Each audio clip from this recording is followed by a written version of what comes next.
Olá pessoal, a paz, tudo bem? Mais uma vez, obrigado por abrir a porta de suas casas aí para estar nos recebendo virtualmente.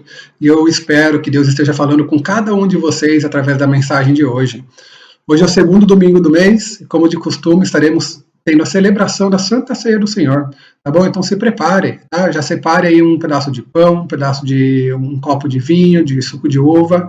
E após a mensagem do pastor Leandro, vamos estar juntos aí fazendo a celebração da ceia. Tá joia? Então eu vou agora orar pelo nosso culto, orar para que Deus esteja falando aí com todos nós e após isso daremos continuidade à nossa programação. Então oremos todos juntos. Deus, muito obrigado, Pai, por esse dia.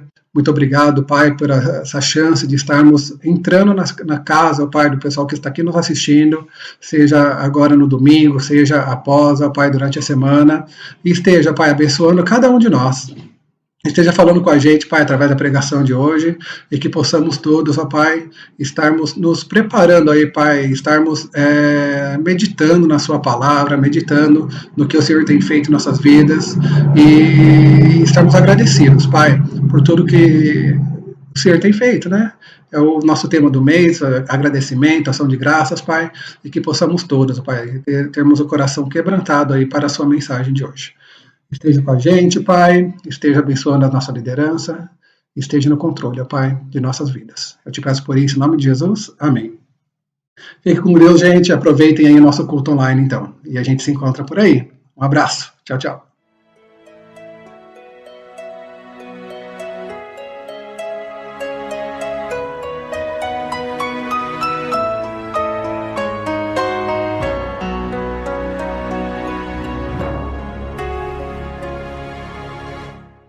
Josie é uma jovem senhora que estava lutando contra uma doença autoimune. Seu sistema imunológico afetava suas plaquetas. E cada vez que isso acontecia, ela tinha hematomas, sangramentos espontâneos. Era uma situação muito difícil. Ela pediu para várias pessoas orarem por ela, orarem com ela. E depois de 1 ano, ela teve um aumento significativo, exponencial das suas plaquetas, como nunca tivera antes. Ela não tinha dúvida. Era hora de agradecer a Deus. Deus tinha feito algo especial na vida dela. Mas ela teve a sensação que apenas dizer palavras de louvor, apenas verbalizar a sua gratidão, não seria suficiente. Você já viveu isso alguma vez? Quando a sua gratidão é tão profunda, quando a sua gratidão é tão ampla, tão elástica, que parece que as palavras não fazem justiça à gratidão que você tem. O tema da gratidão na Bíblia é muito amplo, mas a primeira vez que encontramos uma referência sobre ofertas de gratidão é no livro de Levítico. Você se lembra que o povo de Israel saiu do Êxodo, naquela libertação espetacular, aquele livramento extraordinário. E quando eles estão no deserto, Deus passa a guiá-los de um modo especial para que eles possam elaborar leis específicas. Nós chamamos comumente de a lei de Moisés, embora de fato fosse a lei de Deus. Essas leis regulavam as relações sociais, tratavam de questões de higiene, de preservação da vida, de recompensas e até mesmo de punições. E dentre todas essas instruções, uma delas se chamava Todá Korban, que era exatamente uma oferta de gratidão, uma oferta de agradecimento a Deus por sua ação bondosa, misericordiosa, oferecida a alguém. O texto de Levítico diz assim: se fizer por ação de graças, com a oferta de ação de graças, trarás bolos asmos amassados com azeite, abreias asmas untadas com azeite e bolos de flor de farinha bem amassados com azeite. Com os bolos, trará por sua oferta pão levedado, com o sacrifício da sua oferta pacífica, por ação de graças. E toda oferta trará um bolo por oferta ao Senhor, que será do sacerdote, que aspergir o sangue da oferta pacífica. Mas a carne do sacrifício de ação de graças da sua oferta pacífica se comerá no dia do seu oferecimento. Nada se deixará dela até amanhã. Bem, basicamente nós vemos que a instrução da lei de Deus era que se alguém tinha algo para agradecer a Deus, deveria preparar uma festa. Nós diríamos nos nossos dias que deveria conter um bolo, no caso deles era um bolo repleto de cereais, eles deveriam ter pães e ainda deveriam oferecer um churrasco. Era isso que acontecia.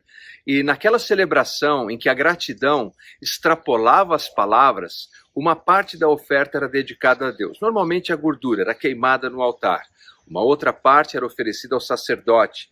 E ainda uma terceira parte ficava com o ofertante para que ele pudesse chamar os seus amigos, os seus familiares e juntos agradecerem a Deus por tamanha bênção recebida. Veja que a gratidão não era apenas lançar palavras ao vento. Ela tomava o tempo do ofertante, do coração agradecido. Ele preparava os seus bolos, os seus pães, a carne que seria oferecida no altar de Deus. Ele oferecia uma parte ao sacerdote e outra parte aos seus amigos. Era uma expressão comunal, era um exercício comunitário de gratidão a Deus. Era convidar Deus para fazer parte da vida, convidar os amigos e os familiares. Essa experiência de gratidão fazia com que o ofertante entendesse ainda mais a generosidade de Deus, que a providência de Deus o tinha alcançado e por isso agora ele compartilhava com outras pessoas. Esse senso de gratidão e generosidade acabava envolvendo a todos que ali estavam. Basicamente a minha gratidão ela é tão grande que eu preciso de algo além das minhas palavras. E nós temos um exemplo disso no livro de Jonas. Você se recorda que quando o barco foi açoitado por causa da rebeldia de Jonas, os marinheiros ali começam a procurar quem era o responsável pela ira de Deus sobre eles, e finalmente eles entendem que é Jonas. E Jonas diz: me lancem ao mar e tudo ficará tranquilo. Eles lançam Jonas ao mar. De fato, há uma profunda tranquilidade naquele momento, e o texto nos diz algo extremamente interessante. Veja só. Temeram, pois, estes homens em extremo ao Senhor, e ofereceram sacrifícios ao Senhor, e fizeram votos. Jonas 1:6. Eles ofereceram sacrifícios ao Senhor. Todá Corban, ação de graças, e fizeram votos ao Senhor pelo benefício recebido, pela bondade de Deus sobre a vida deles. Ou seja, as palavras não eram suficientes. Era preciso chamar Deus para a mesa, chamar os amigos para a mesa e praticamente compartilhar a sua gratidão. O que é curioso dessa lei estabelecida é que ela não era uma exigência, ela não era uma obrigação. Ela era o resultado de um coração voluntarioso, que entendia que tinha sido alcançado pelas bênçãos e pela bondade de Deus. E por isso, ela voluntariamente era organizada pelo ofertante. E num certo sentido, o objetivo dessa ação prática de gratidão é que a gratidão gera generosidade, e generosidade gera gratidão. Nós temos um círculo perfeito que produz ainda mais virtudes. Por que temos tão pouca gratidão?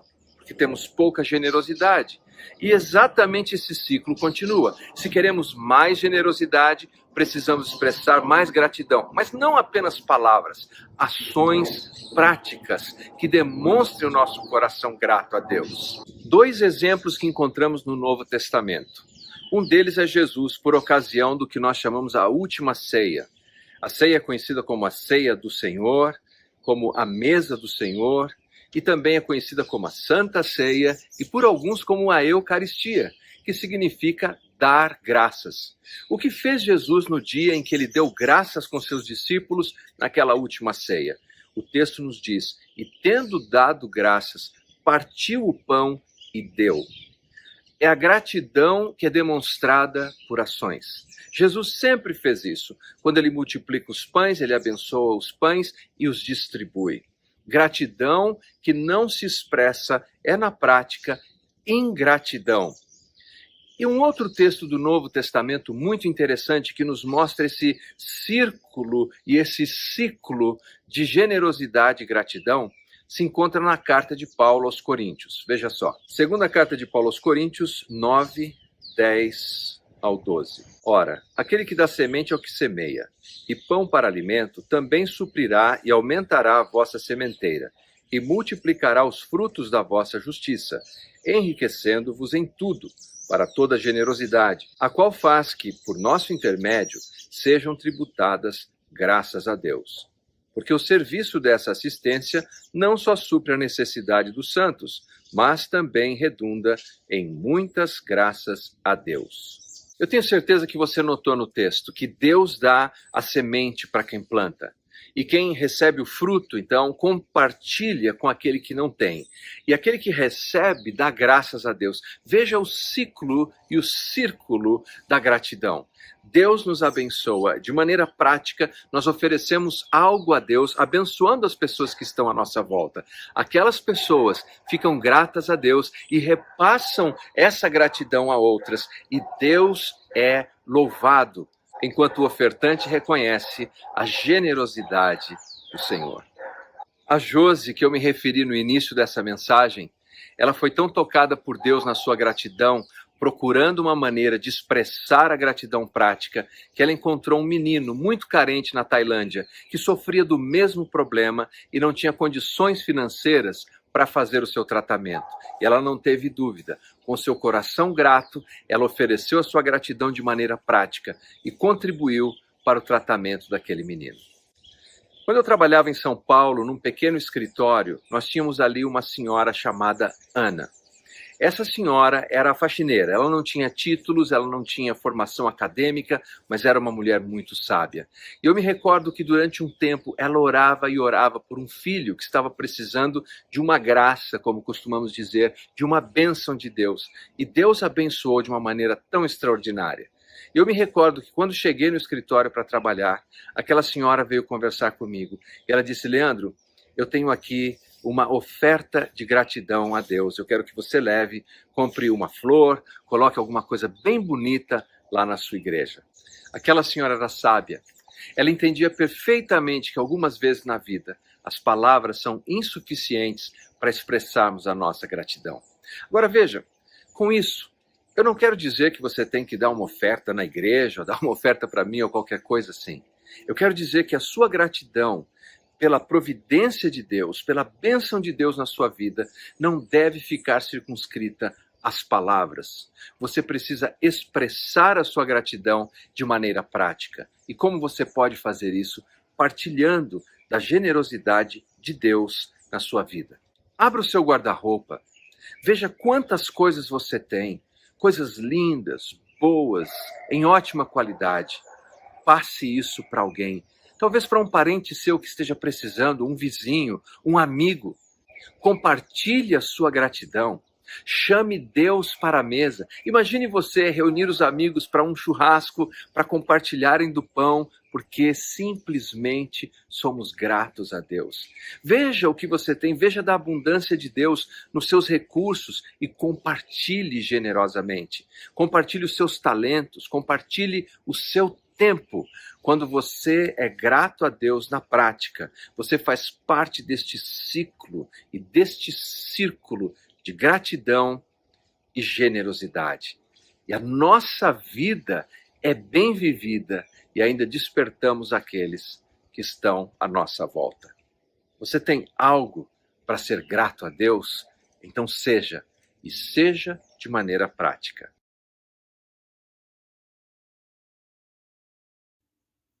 Que a graça e a paz de Jesus sejam sobre vocês. Amém?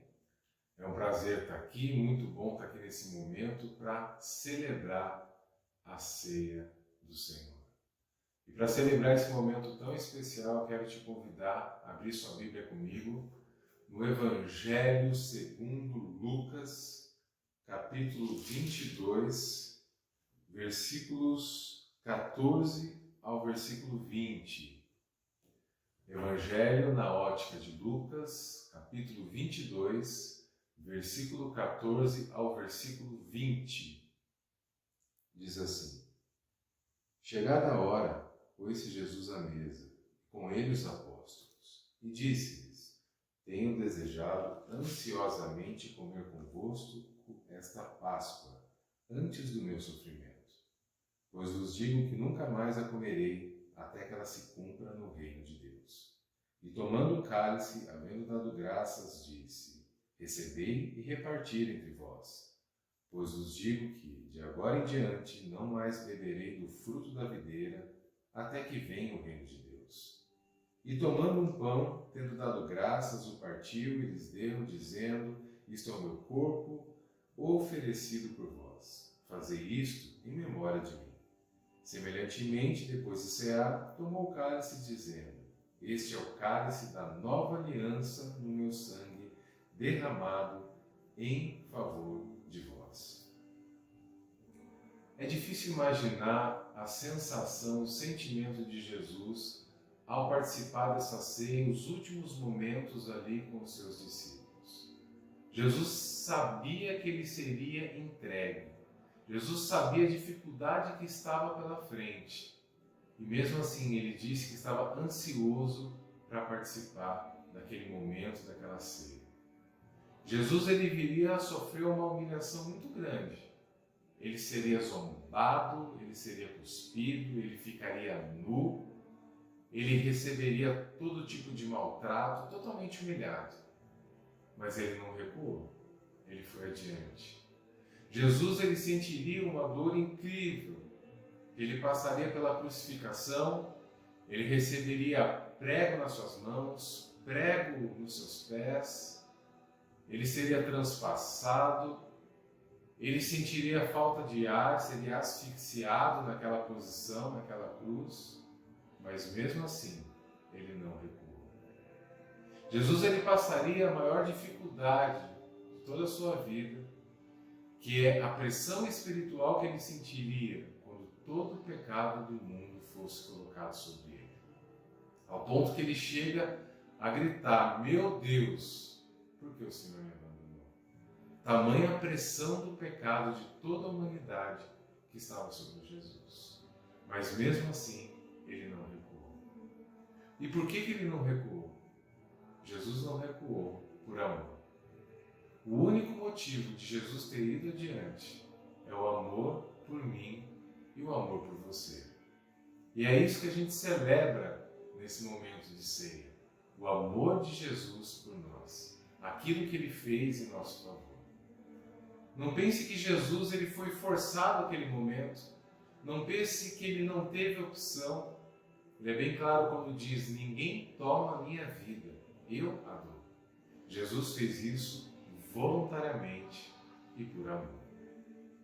Então, nesse momento, eu quero orar com você, eu quero que você possa agora, nesse momento, agradecer ao Senhor junto comigo por tudo que Ele fez, agradecer por esse sacrifício, agradecer por Ele não ter recuado, e pedir perdão pelos nossos pecados e dizer: nós estamos ansiosos para o dia que Ele voltará e nos buscará. Feche seus olhos comigo. Senhor, nós queremos te agradecer, Deus, por esse momento de celebração. Nós celebramos o amor do Senhor por nossas vidas, Deus. Essa obra tão perfeita que nos trouxe perdão dos nossos pecados e direito, Senhor, à vida eterna. Muito obrigado, Senhor, por tudo. Pedimos perdão, Senhor, por todas as nossas falhas, por todos os nossos erros, tudo que nós fazemos, Senhor, que te entristece, que te desagrada, que está em desacordo com a tua vontade e com a tua palavra. Que o Senhor nos perdoe, Senhor, e que possamos a cada dia sermos melhores, Pai. Melhores pessoas, melhores cristãos. Te agradecemos de todo o nosso coração, Senhor. Em nome de Jesus. Amém. Eu estou aqui com aquele nosso kit de ceia. Você pode pegar o seu, se você não tiver o kit também, um pedacinho de pão e um pouquinho de suco de uva, para que a gente possa participar desse momento. Então Jesus ele tomou o pão e ele distribuiu aos seus discípulos e ele explicou que representava o corpo dele que seria partido. Em memória de Jesus, vamos comer o pão.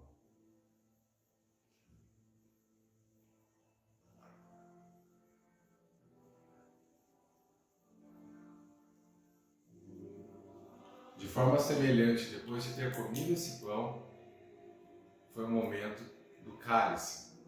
O cálice que Jesus disse que simbolizava o seu sangue que seria derramado por nós. Um sangue de uma nova aliança. Uma aliança perfeita, uma aliança de salvação, uma aliança de amor. Em memória ao nosso Jesus, vamos tomar o cálice.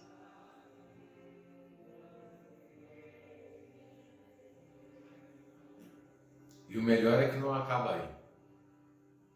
Não acaba aí. O Senhor um dia voltará para nos buscar. De um jeito ou de outro, nós vamos estar com o Senhor. E vamos viver para sempre, num estado eterno de felicidade, de paz, de alegria. Algo que a gente não consegue nem imaginar, nem sonhar. Eu agradeço a sua participação com a gente aqui. Para aqueles que desejarem, nós também teremos à noite a ceia presencial. Então aproveite. Se você tem desejo de estar retornando para a igreja, estamos tomando todas as medidas de segurança, volte com a gente. Vem para cá, eu tenho certeza que vai ser muito bom. Muito, muito bom. Que Deus abençoe a sua semana. Que Deus te dê uma semana maravilhosa, repleta de paz, de saúde, de bênção, de alegrias, cheia da presença e do amor de Jesus. Amém.